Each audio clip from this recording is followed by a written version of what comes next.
Querido, muito obrigado pelo privilégio de estar ministrando mais uma vez a sua palavra. Reconheço a minha pequenez, reconheço que sem a atuação do teu Espírito Santo, eu não poderia dar um passo sequer. Por isso, em nome de Jesus, eu te peço agora que os teus anjos estejam aqui na minha frente, protegendo, livrando de todo encantamento, de toda obra do inferno. Eu declaro falido em nome de Jesus e profetizo que a tua palavra encontrará corações abertos, encontrará corações sensíveis à tua voz. Eu declaro em nome de Jesus, Pai, que o Senhor estará me usando. Eu preciso da tua ajuda, eu dependo de ti. Te peço por aqueles que estarão assistindo pela internet, Pai, no nome de Jesus, que essa mensagem alcance milhares de pessoas, que vidas venham a estar diante de ti, entendendo quem são no seu reino. Nós queremos essa noite te dar toda a honra, te dar toda a glória, te dar todo o louvor, em nome de Jesus. Quem crê, dá uma salva de palmas a Ele.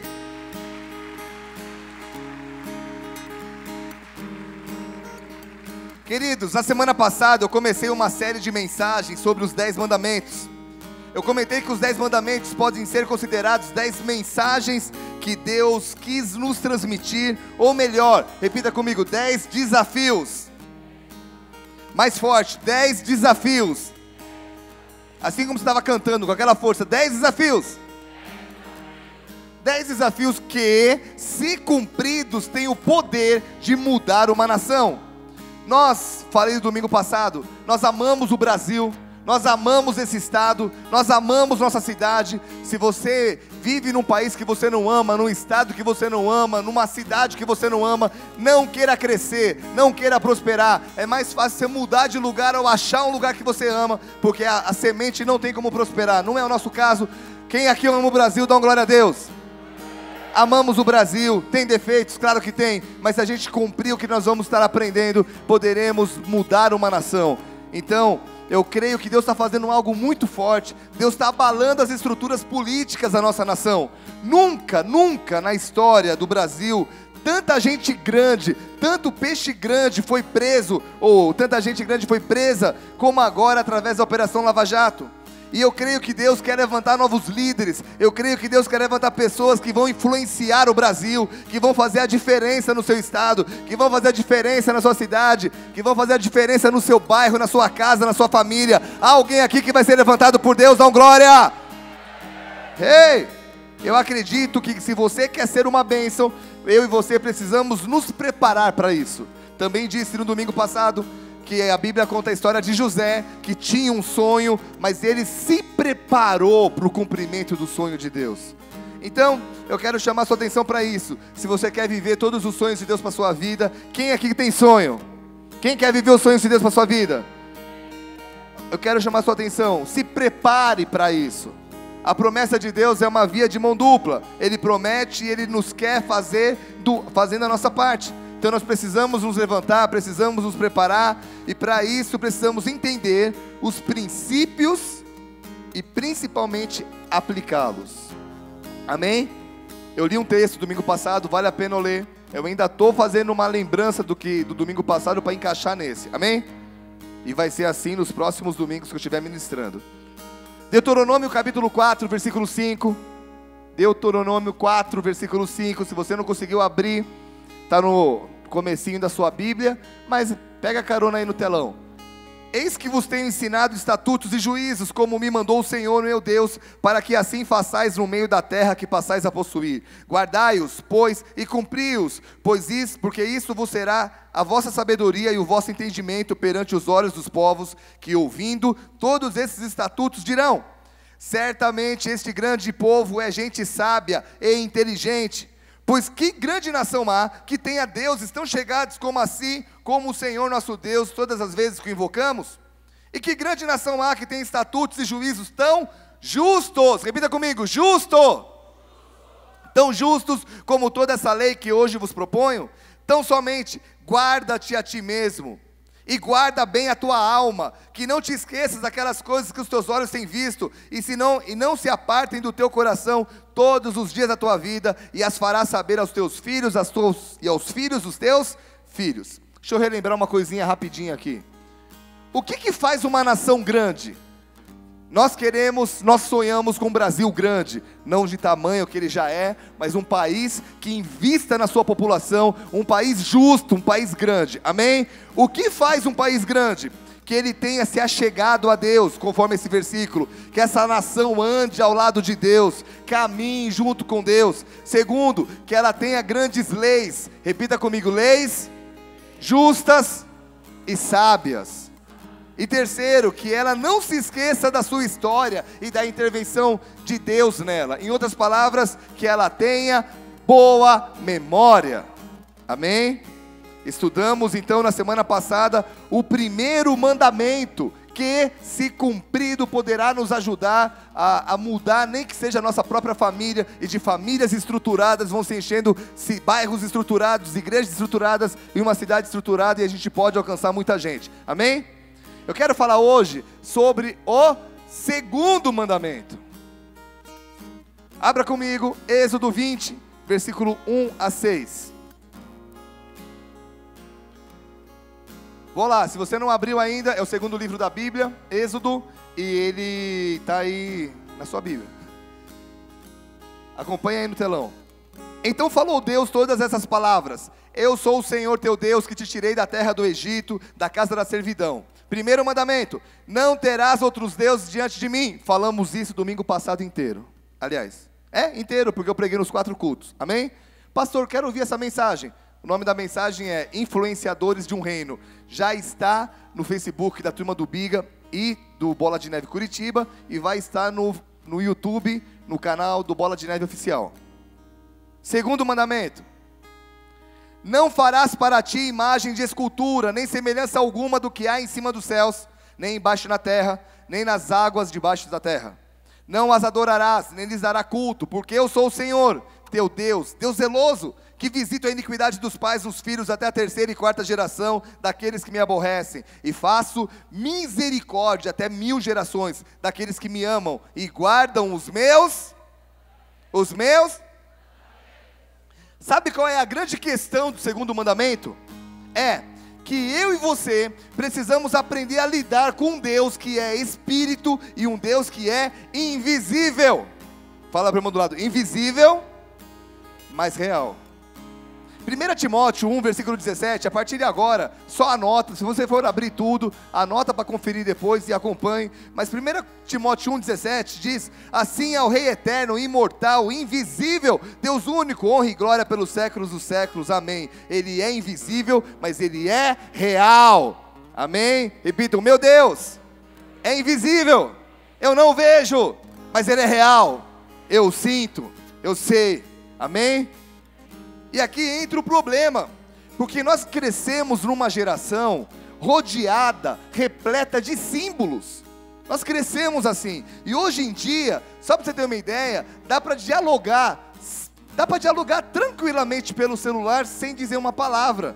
Com respostas, você já, através de emotions, você consegue dialogar. Eu quero te mostrar uma conversa, eu quero que você traduza para mim quais são as respostas do filho. Vai lá, coloca na tela, por favor.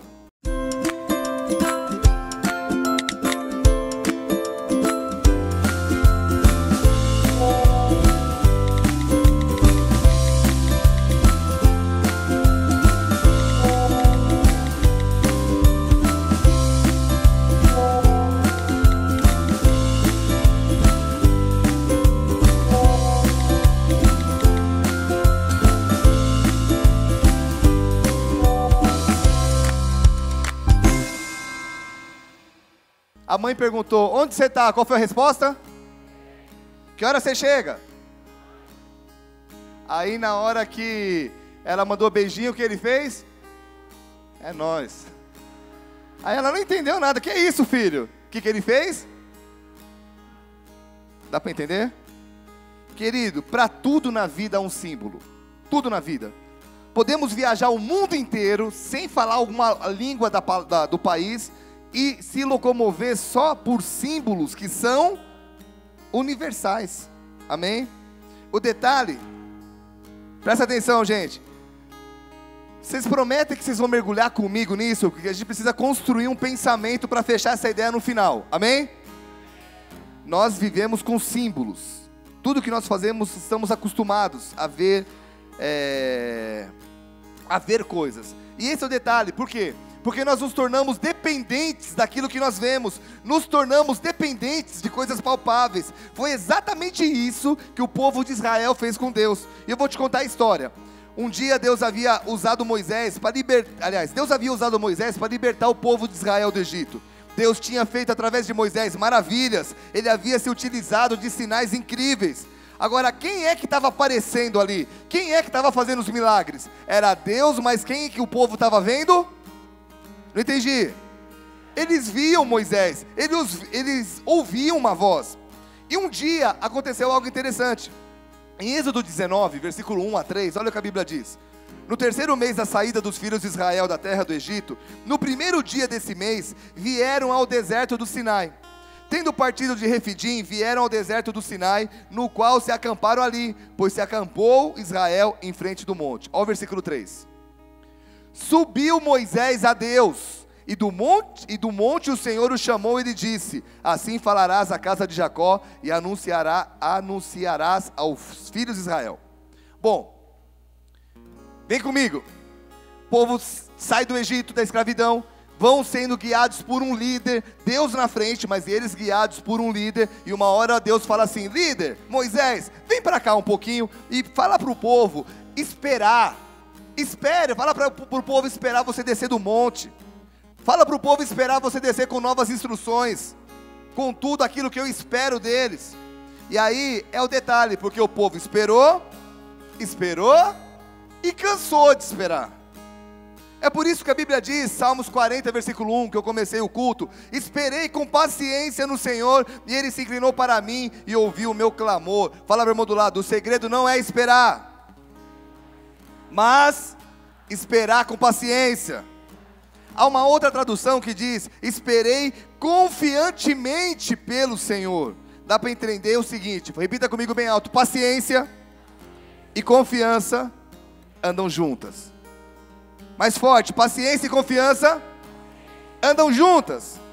Então você só consegue esperar com paciência quando você está confiante em algo. Em outras palavras, quando você não está confiante, quando você não tem fé, você toma atitudes precipitadas que te levam ao erro. E qual é o erro aqui do segundo mandamento? Uma palavra que começa com co, termina com re, e tem o re no meio e são no final. Qual é? Não, desculpa, está errado essa. Eu quis fazer uma brincadeira e me atrapalhei inteiro. Vamos lá. O erro é corrupção. Repita comigo: corrupção. Deixa eu explicar melhor. Agora eu vou entrar numa história, amém? O povo era escravo. E como escravo, eles tinham uma mentalidade de escravos. Você vai dizer: pastor, todo escravo tem mentalidade de escravo. Você vai ver que não é bem assim. Vamos lá. O maior perigo no povo aqui não era eles serem escravos, mas era eles terem a mentalidade de escravo. Porque quando você é um escravo com mentalidade de livre, você cresce com as situações. Pastor, me dá um exemplo bíblico de alguém que era escravo, mas tinha uma mente diferente. Começa com Jô, termina com Zé. Quem é? José foi vendido como escravo, foi tratado como escravo, mas em toda a situação ele crescia, porque a mente dele não se condicionou à situação do seu corpo. Quem está entendendo, dá glória a Deus. José sabia quem era, ele foi vendido como escravo, mas ele sabia que um dia ele seria um governante. O problema acontece quando você tem uma mentalidade de escravo. Por quê? Vocês estão aqui? Porque você pode até ser livre. Quando a sua mente é de escravo, você pode até ser livre, mas as suas atitudes não mudam. Êxodo 5, versículo 1. Depois foram Moisés a Arão e disseram a Faraó, presta atenção, o mesmo povo que tinha visto milagres. Quem era esse povo? Tinham visto as 10 pragas não alcançarem eles, tinham visto o mar se abrir, tinham visto um monte de coisa. Concorda comigo? O mesmo povo que agora, eles eram escravos ou eram livres? Eles eram livres, mas a mentalidade deles não era. Por quê? Depois foram Moisés e Arão e disseram a Faraó: assim diz o Senhor Deus de Israel: deixe o meu povo ir para que me celebre uma festa no deserto. Nessas festas de adoração, sempre havia o ato de ofertar algo a Deus. E Deus não faz nada à toa, presta atenção. Nesse momento, quando Deus pede para que eles celebrem festas e deem ofertas a Ele, na mente de Deus estava o fato de querer ensinar o povo de Israel a diferença que há entre a mentalidade escrava e a mentalidade livre. Por quê? Porque, repita comigo, uma mentalidade escrava vive pedindo. Não importa onde ele esteja, ele sempre pede. Pede por oração, pede por mais dinheiro, pede por algo que precisa e pede por aquilo que não precisa, porque ele é condicionado na mente dele a dizer: você é obrigado a me ajudar. Você já viu gente que pede isso para a família? Ninguém na família pode prosperar, porque sempre tem um com essa mentalidade que diz: você é obrigado a me ajudar. Mentalidade pobre, mentalidade de escravo. Resumindo, essa mentalidade vive pedindo. Provérbios 30:15 diz: a sanguessuga tem duas filhas que se chamam me dá, me dá. Conhece gente assim? Tudo que você tem, ele dá um jeito. E aí, irmão? Vai negar? Aí, tá com o coração preso? Oferta aí. Mas é tudo. Tem gente que chega pra você e fala assim: vai me dar uma oferta? Você fala: puxa, cara, eu só tenho um colírio, então pinga 2 gotas no meu olho, por favor. O cara, ele quer tudo que você faça algo para ele. Agora, Deus queria transformar essa mentalidade numa mentalidade livre, que são pessoas que sempre estão oferecendo, são pessoas que oferecem ajuda, são pessoas que não pedem oração, mas oferecem oração, são pessoas que oferecem dedicação. Não é à toa que a Bíblia diz em Atos 20:35, que mais bem-aventurado é dar do que, mais alto, melhor é dar do que. E essa é a razão, presta atenção, essa é a razão pelo qual a luta do diabo é para conquistar a sua mente. Porque se ele conquistar a sua mente, ele conquista todo o seu corpo. Nós precisamos cuidar dos nossos pensamentos. Quem aqui quer uma dica de ouro? Que se você, meu irmão, uma dica que vai te ajudar no resto da tua vida, quem quer? 3 pessoas, tem mais alguém? Dá um grito aí. Vou te dar uma dica. Não acredite em tudo que você pensa. Amém? Não acredite em tudo que vem. Não acredite. Porque o ataque sempre será na mente. E se os maus pensamentos entrarem no seu coração, é questão de tempo para eles alcançarem seus braços e suas pernas. Em outras palavras, é questão de tempo para mudar os seus atos e a sua conduta. Presta atenção. Por esse motivo a Bíblia diz, Romanos 12:2, não vos conformeis com esse século, mas transformai-vos pela renovação da vossa mente, para que experimenteis qual seja a boa, agradável e perfeita vontade de Deus. Vamos lá? Quem quer viver a boa vontade de Deus aqui, dá uma glória a Deus. Com a mente antiga você não vive, é bíblico. Então ele diz, não se conforme com isso, transforme, lute para mudar a sua mente. Amém? E aí você me pergunta, pastor, como é que eu faço para filtrar os meus pensamentos? Vá num outro texto, Filipenses 4, versículo 8. Finalmente, irmãos, tudo que é verdadeiro, tudo que é respeitável, tudo que é justo, tudo que é puro, tudo que é amável, tudo que é de boa fama, se alguma virtude há e se algum louvor existe, seja isso que ocupe os vossos pensamentos. A questão é que quando Deus quer te ensinar a agir como um príncipe, Ele nunca vai te pedir algo que Ele já não te tenha dado. Alô? De novo. Quando Deus quer te ensinar a ter uma mente livre, uma mente de príncipe, de princesa, Ele nunca vai te pedir para fazer algo que Ele já não tenha lhe dado. Quando o povo de Israel estava prestes a sair do Egito, Deus deu uma direção para eles, para que pedissem ouro, prata e roupas aos egípcios.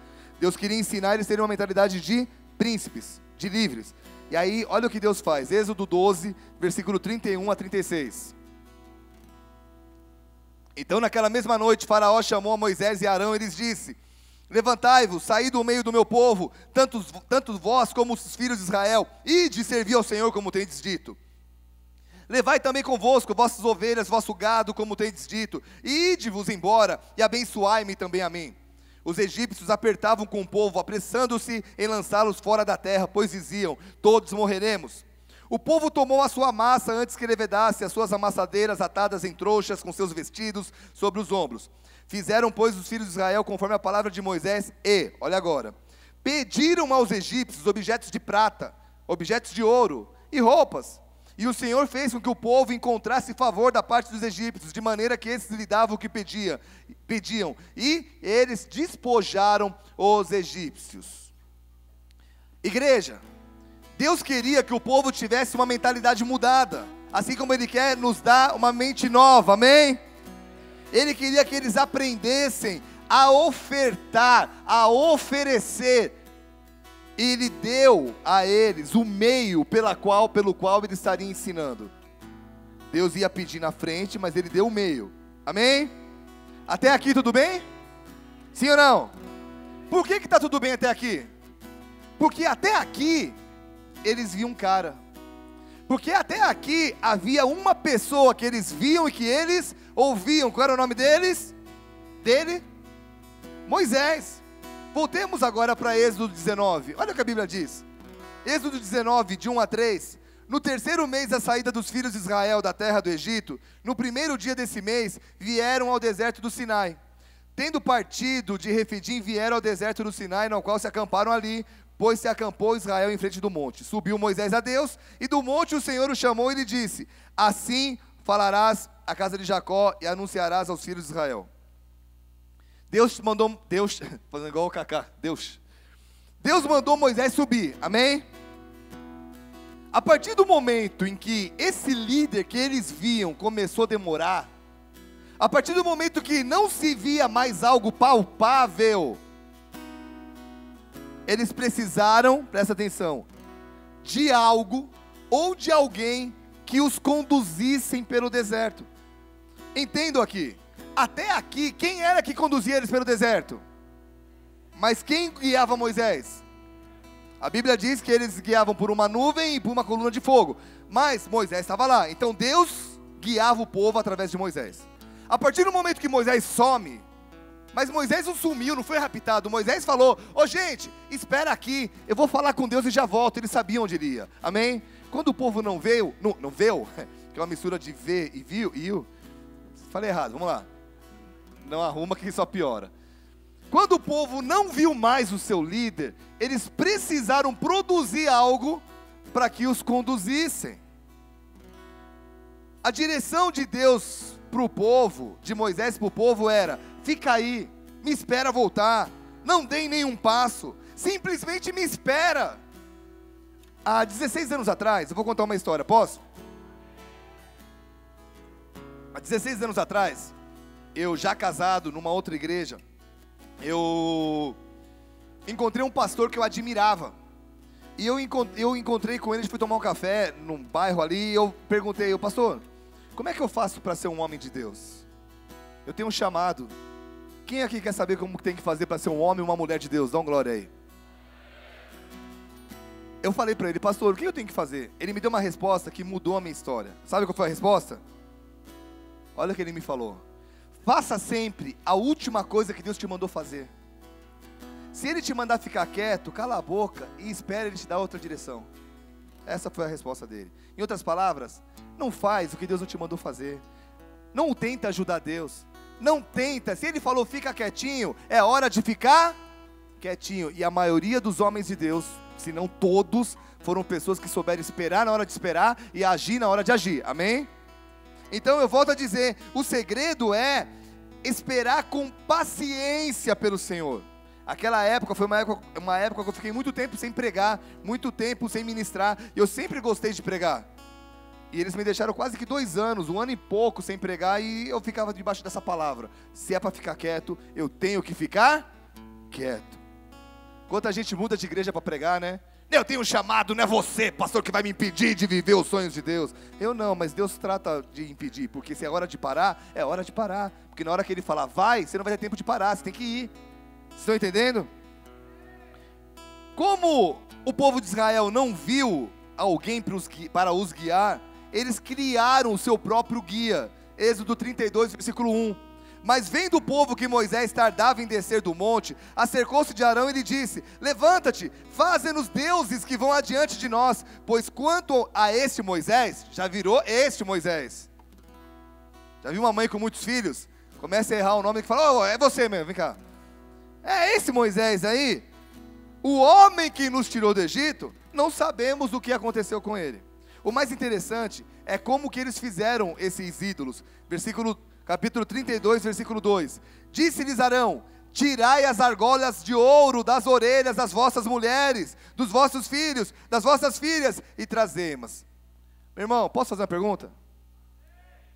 De onde eram essas argolas se eles eram escravos? O ouro que eles tinham pego dos egípcios. As argolas, agora presta atenção no detalhe. Essas argolas eram as argolas que Deus deu para ensiná-los a ter uma mentalidade livre. Então o que Deus ia pedir para eles? Para que eles entregassem, presta atenção. Essa era a intenção de Deus quando deu o ouro para o povo. Enquanto Moisés estava no monte, Deus deu várias instruções para Moisés. E uma delas diz assim, uma dessas instruções tem a ver com esse ouro que eles receberam. Êxodo 25, 1 a 3. Disse o Senhor a Moisés: fala aos filhos de Israel que me tragam oferta de todo o coração, de todo homem cujo coração eu mover para isso. Dele recebereis a minha oferta. E esta é a oferta que recebereis. Presta atenção, talvez você esteja dizendo assim: pastor, você está dando uma aula? Sim, hoje é uma aula sobre os mandamentos, amém? Os mandamentos têm que ser cumpridos ainda hoje. Jesus não tirou eles de lado. Jesus falou, tem que ser cumprido sim, amém? Vamos lá, versículo 3. Esta é a oferta que vocês vão receber do povo. O que é?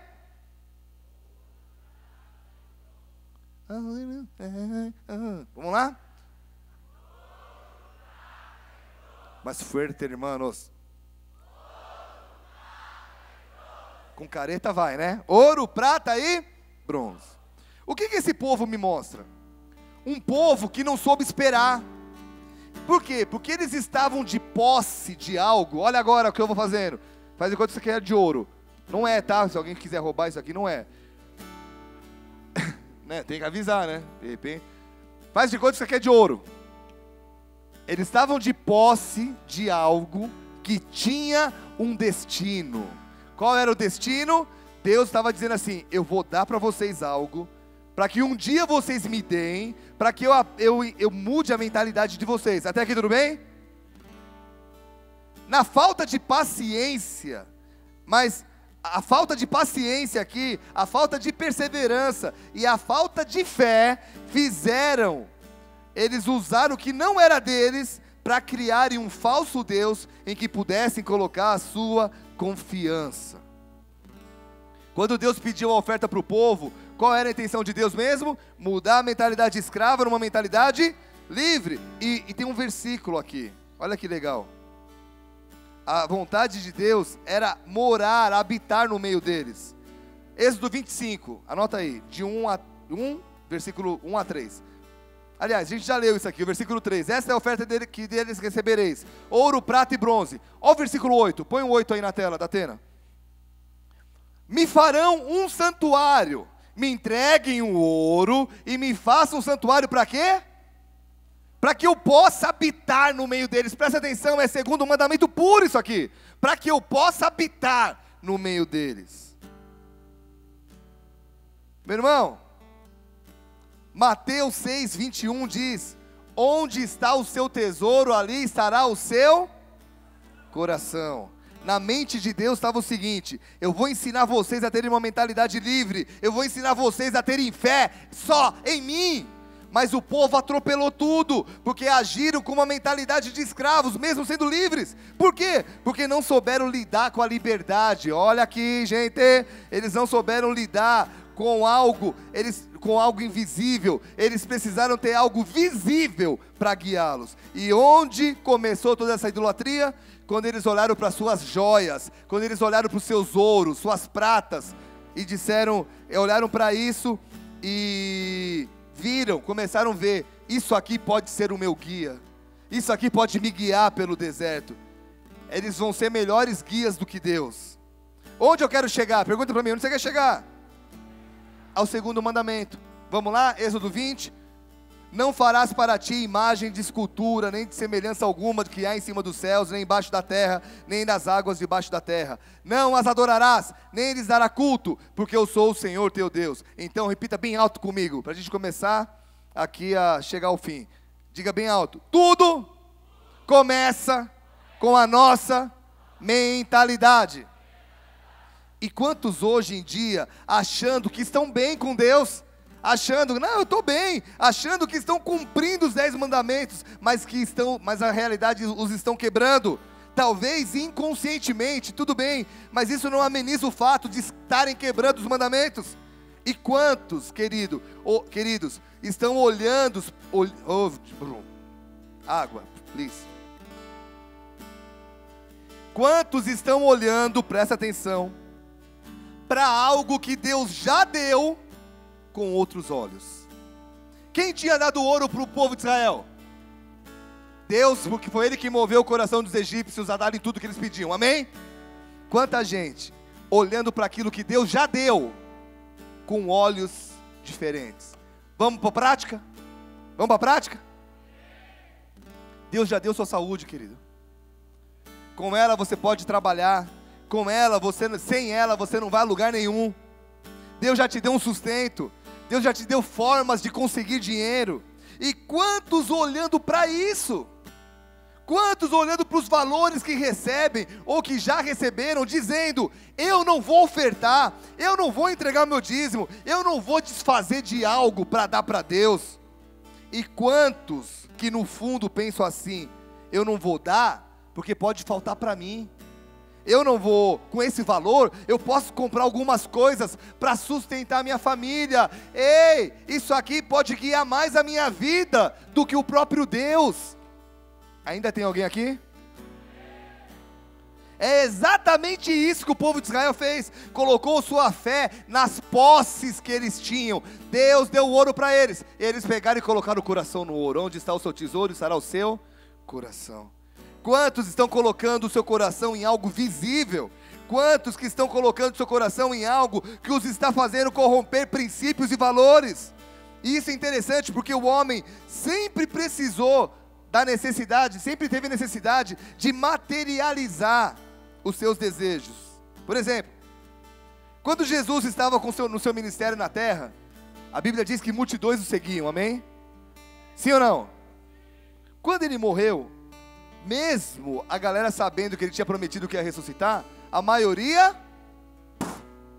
sumiu. Alguns voltaram a fazer o que Jesus já tinha falado, não volta, vai ser pescador de homens. Alguns voltaram a pescar, voltaram a ter suas vidas. Isso prova o quê? Que o ser humano sempre precisou ter algo visível para pautar sua fé. Foi assim com os discípulos e Jesus, foi assim com o povo de Israel e Moisés. E quando nós não agimos com paciência, ou agimos com uma visão limitada, é mais provável que eu e você sempre venhamos a optar pelo caminho mais fácil, mais óbvio. Estou terminando, posso? Os israelitas preferiram se prostrar diante de um ídolo de metal, ao invés de acreditar que Deus nunca os abandonaria. E sabe o que isso me mostra? Que eles não conseguiram lidar com um Deus que é invisível, mas real. Eles precisaram ter um Deus visível, mas irreal. Posso te provar que é irreal? Mais para frente. Quando você não consegue lidar com algo que é real, com um Deus invisível, isso se chama incredulidade e falta de fé. E qual é o requisito principal para a gente agradar a Deus? Hebreus 11:6. Sem fé é... Eu não entendi essa palavrinha depois de fé. Sem fé é...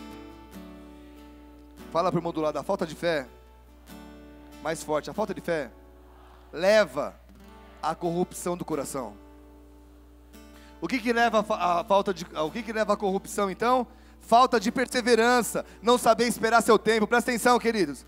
Falta de perseverança, não saber esperar seu tempo. Falta de paciência, querer as coisas antes do tempo. E falta de fé, não acreditar que Deus é poderoso para cumprir o que prometeu. Isso leva à corrupção. E quantas vezes deixamos de acreditar nas promessas de Deus para tentar fazer as coisas que estejam debaixo do nosso controle? Deus te mandou fazer algo, você não, vai sair do meu controle.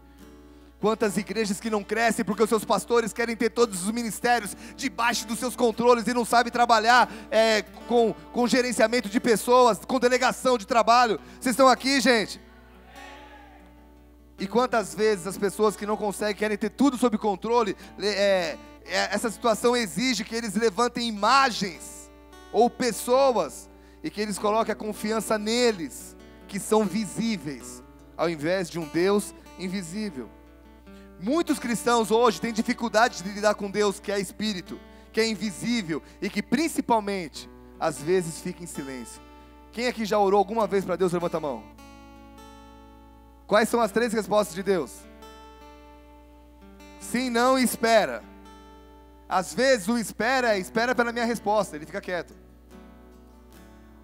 Conta-se uma história que no final da Segunda Guerra Mundial encontraram numa caverna um corpo de uma mulher e no lado da caverna uma parede escrita com uma pedra. E ela escreveu assim: eu creio no sol, mesmo que ele não brilhe.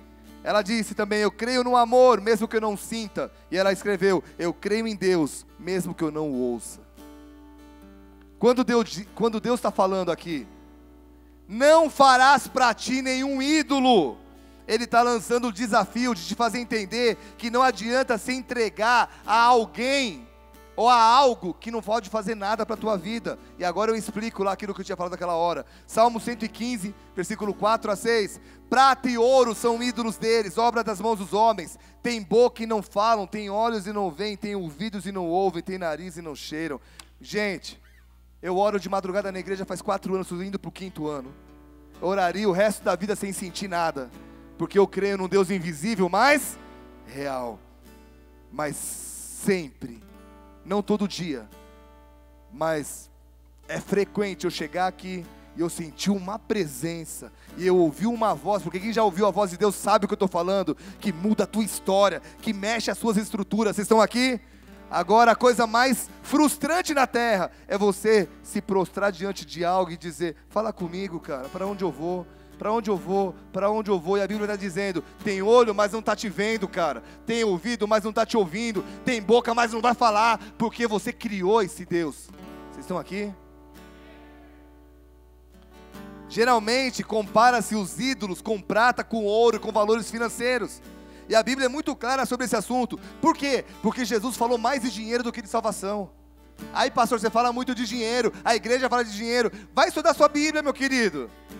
Jesus falou muito sobre esse assunto. Por quê? Porque ele entendia Mateus 6,24. Ninguém pode servir a 2 senhores, porque há de aborrecer-se de um e amar a outro, ou se devotará a um e desprezará o outro. Não podeis servir a Deus e às riquezas. Talvez você diga assim: pastor, não viaja, pastor. Eu não levantei nenhuma imagem, eu não me prostro diante de nenhum Deus. Mas sua mente talvez esteja agindo como uma mente escrava, e o seu coração está preso naquilo que você precisa ver, e não naquilo que é eterno. Fala para o irmão do lado: dinheiro nunca foi o problema. Fala para ele: o problema sempre foi o amor a ele.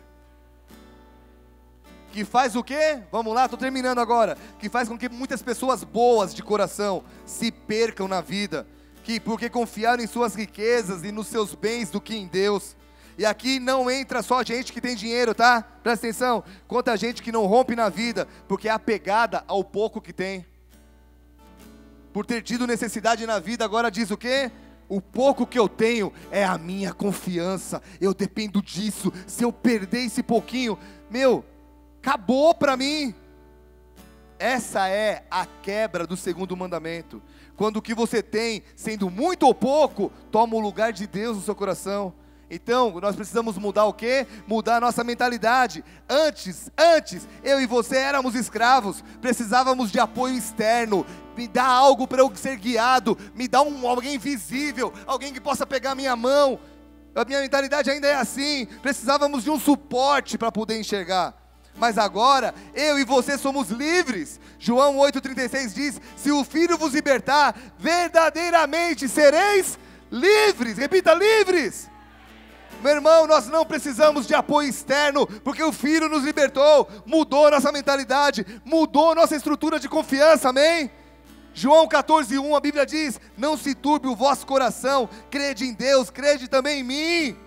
Então o que eu quero te dizer é, todo o apoio que nós precisamos não está mais visível, está dentro de nós. Todo o apoio que eu preciso para ter uma vida abundante, para ter uma vida de sucesso, não é o que me guia que eu vejo, mas é o que me guia, que eu sinto, que está dentro de mim. Posso te provar na Bíblia? Você não está entendendo nada, né? Se eu estivesse aí ouvindo, me ouvindo, eu estaria pulando, aleluia, porque eu me amo, né? Claro. João 14, 16 diz: e eu rogarei ao Pai, e Ele vos dará outro consolador, para que fique convosco para sempre. Presta atenção. O Espírito da verdade, que o mundo, olha, não pode receber, porque não o vê nem o conhece, mas vós os conheceis, porque Ele habita convosco e está dentro de... Meu Deus do céu! Charamanai! Irmão, aí você diz, por que o mundo precisa de algo visível e não consegue andar em fé? O versículo está dizendo, porque ele não vê, e se ele não vê, ele não entende. O mundo diz assim, eu preciso ver para entender, mas nós precisamos viver para entender. Meu irmão, nós não precisamos ver, nós somos livres, nós vencemos a corrupção. Nós não confiamos na prata nem no ouro, nós não confiamos no real nem no dólar. Por quê? Porque nós somos livres. Nossa mentalidade entendeu, querido, que nós não precisamos ver, nós precisamos viver. Eu não preciso ver, eu preciso ser. Quem eu sou? Filho de Deus, e a partir desse momento, o Espírito que me guia não é visível, está dentro de mim, eu o sinto, eu o ouço, eu não preciso ver. Vocês estão aqui, gente? Então não quebre o segundo mandamento, você é livre para andar com Deus invisível, mas real, que mora dentro de você. Não se apega ao seu dinheiro, não se apega ao seu salário, não coloque sua empresa no momento de crise como seu Deus. Se eu for mandado embora, acabou. Não, se você for mandado embora, começa uma história de fé, querido. Você não olha pelo que vê, você não, meu Deus, vou quebrar essa prancha no Hadouken, oh, aleluia. Meu irmão, feche seus olhos um pouquinho, aleluia. Feche seus olhos um pouco. Quero orar logo, porque eu vou orar também pela galera que está pela internet, pela água. Vou orar por quem está na internet também. Mas eu quero orar por você, querido, que está se apegando. Talvez para você é tão difícil ser cristão, tão difícil ser crente, porque você cresceu, nós crescemos num país, eu cresci nisso, que era algo que conduzia a nossa fé. Talvez é ilógico, a Bíblia nos diz que o homem espiritual, as coisas do espírito são loucura para o homem carnal, porque o homem espiritual discerne as coisas espirituais, discernimento espiritual. Então talvez é por isso que às vezes você fica pensando, poxa, como é que esses caras conseguem andar em fé? Como é que esses caras, o mundo cai no lado deles, eles conseguem se levantar, andar e sorrir? Como é que esses crentes conseguem perdoar alguém que fez tão mal para eles? Por quê, querido? Porque nós não somos guiados mais pelo que se vê, nós somos guiados por um Espírito vivo, que Jesus prometeu dar para todos aqueles que o recebessem, que estão dentro de nós. E é simplesmente isso que você precisa fazer, receber esse Espírito. Como eu recebo esse Espírito? Vou lá no centro, quero receber um Espírito aí? Não é isso. A Bíblia diz que nós precisamos receber, que Jesus é a ponte entre nós e Deus, e quando você aceita Jesus, Ele se encarrega de ativar esse Espírito. É por isso que muitas vezes, aconteceu comigo já, muitas pessoas já foram ler a Bíblia e não entenderam nada, e depois que se converteram falaram, cara, mudou o livro? É o mesmo? Porque a Bíblia não é um livro normal, não é um livro de história, é um livro espiritual, é um livro que ele é entendido por dentro. Então eu quero ser rápido e objetivo. Se nessa noite você quer entregar a tua vida a Jesus e dizer, eu não quero mais ser guiado por algo que eu veja, mas quero ser guiado por um Deus invisível, mais real, você precisa aceitá-lo. De olhos fechados, eu não vou pedir para você ficar em pé, eu não vou pedir para você vir na frente, mas eu quero que você tenha essa oportunidade de recebê-lo, porque isso é uma loucura para os homens, mas para os filhos de Deus isso é a pregação do Evangelho, é o poder de Deus. Se você quer recebê-lo, levanta a sua mão direita comigo bem alto, onde você estiver, com a sua mão erguida. Mais uma coisa, continua com a sua mão erguida. Você que frequenta a igreja, que é um cristão e não tem certeza que quando morrer vai para o céu, você tem medo de ir para o inferno, eu quero te dizer, querido, você não precisa ter esse medo, então alguma coisa está errada. Então eu quero orar por você também. Faz essa oração, porque a Bíblia nos garante isso, querido.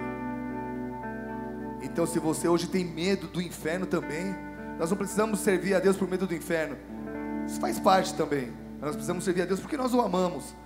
Levanta sua mão também, que eu quero orar por você. E repete comigo: Senhor Jesus, Senhor Jesus, eu te peço perdão, eu te peço perdão por ter colocado a minha fé, em pessoas, ou coisas.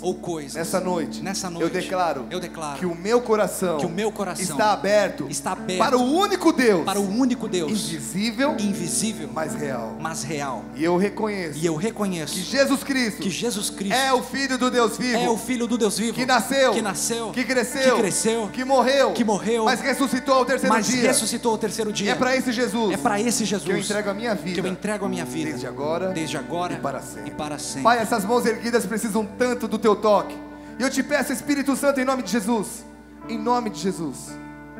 ajude-os a ter a experiência que nós tivemos há anos atrás. Essa experiência não é um Deus se materializando, não é um Deus aparecendo, mas é um Deus nascendo dentro de nós. É um sentimento, é uma paz absurda, é uma paz que excede todo o entendimento. E eu te peço que essa paz seja sentida agora, em o nome de Jesus. Amém e amém. Aleluia.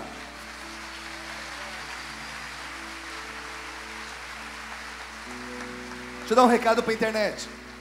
Queridos irmãos que estão me assistindo, obrigado por ter ouvido essa mensagem. Foi meio que um estudo, uma pregação, mas é importante a gente entender a contextualização dos 10 mandamentos.